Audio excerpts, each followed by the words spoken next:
Os crimes indiretos contra Deus são o sacrilégio, crimes contra o santuário da igreja, crimes contra a igreja, a recusa de dar o dízimo, as primícias e as oblações e as violações das leis de sepultamento.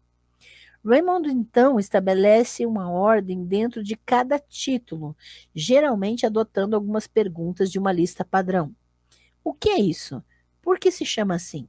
Quantos sentidos o nome tem? Como ela se distingue? Quais são seus tipos? Quais suas punições? Que casos duvidosos existem? A Ordem de Raymond é uma conquista que está diretamente relacionada ao seu trabalho como decretalista. Essa conquista tem seu preço. Os crimes aqui categorizados nem sequer constituem uma lista completa de pecados, muito menos uma estrutura para um relato completo da vida moral. Não há uma seção especial sobre pecados sexuais. Não há. Raymond menciona muito brevemente a lista de Gregório dos 7 pecados capitais e suas filhas, ou consequências, mas ele nem mesmo fornece uma lista das subespécies.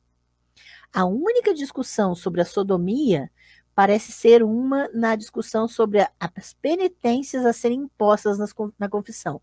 Então, veja, aqui, Raymond, ele se assemelha muito a Agostinho, porque Agostinho, ele só usa a sodomia para falar sobre o julgamento, sobre o fogo, né, a punição que vem sobre as pessoas. Daí ele menciona o Sodoma, né?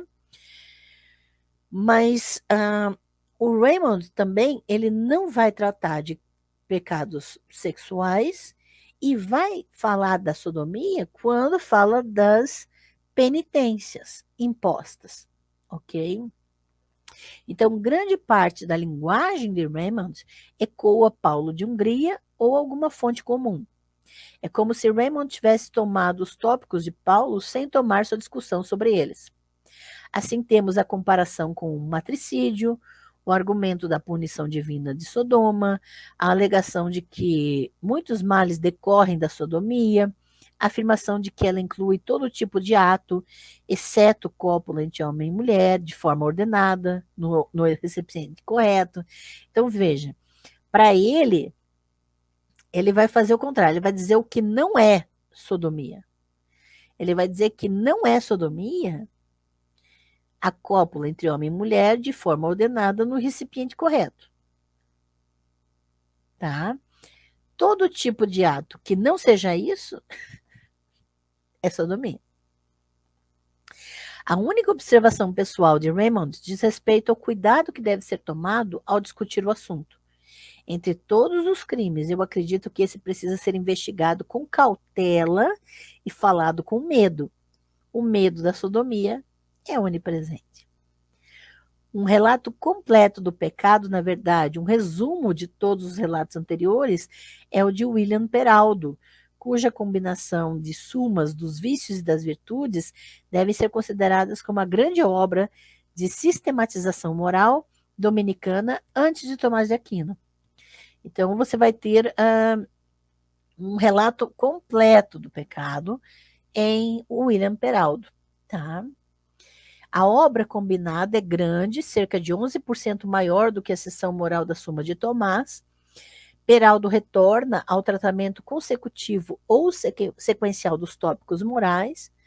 Ele gosta de argumentar acumulando autoridades, seja da escritura, dos padres, dos mestres de teologia, quase contemporâneos, ou de poetas e filósofos antigos. Peraldo utiliza esses textos de modo que aqueles que estão em pecado possam se converter e os que estão lutando para viver virtuosamente podem ser confirmados. Isso é o objetivo que ele coloca. O resultado é rico em superlativos e em apelos específicos. 8 pontos que devem impedir os homens de exercer o ofício de advogado. O mal múltiplo que vem do amor carnal na igreja de Deus. As 12 estupidezes dos religiosos proprietários. Então, ele encontra espaço para todos os tópicos em seu esquema.